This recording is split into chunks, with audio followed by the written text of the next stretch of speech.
I got in with the wrong crowd, and I started to pinch cars, burgle houses, me and my friends become known as very high-profile thieves, really. I used to carry big knives, the big knives to the smaller knives down my waist, and I was the kind of person where if you pulled a knife out, I would use it. I ended up stabbing someone in the head. I ended up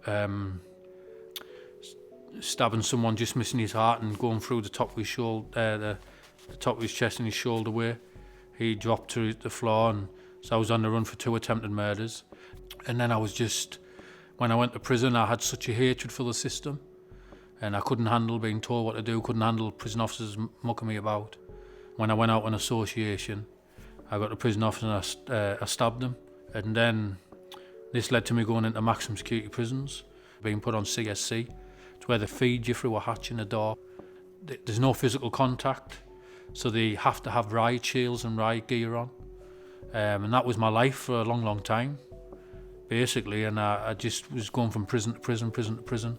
But then I ended up going to Long Lartin in Worcestershire. And when I was in there, I ended up going in an alpha course. Never heard of an alpha course, didn't know anything. And I just remember walking in because it sent me down. I sat down on a chair and I thought, oh no, it's a Christian thing. And we'd just go there every week and I would argue. And the pastor, I remember he come to me.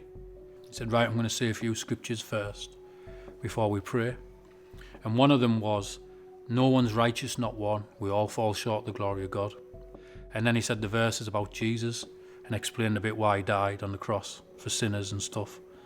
And then he said, pray. So I started praying and I said, God,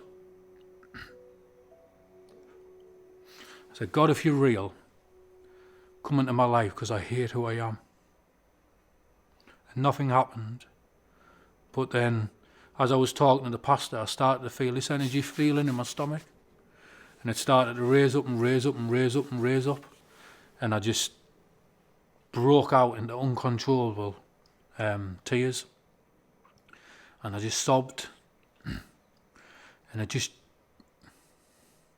right there.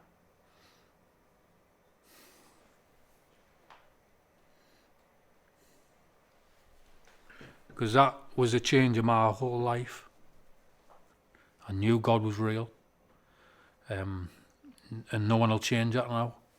And then I remember running on the wing.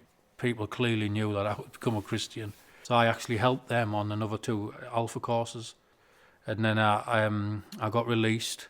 I've been in a prison where because you would have thought that the prison where I stabbed the prison officers would have been the last prison to have me. But they were the first.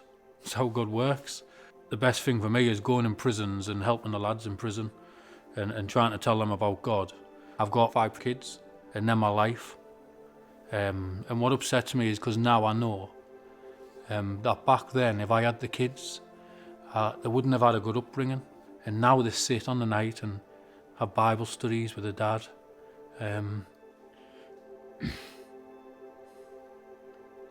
Have Bible studies with their dad. Have a life.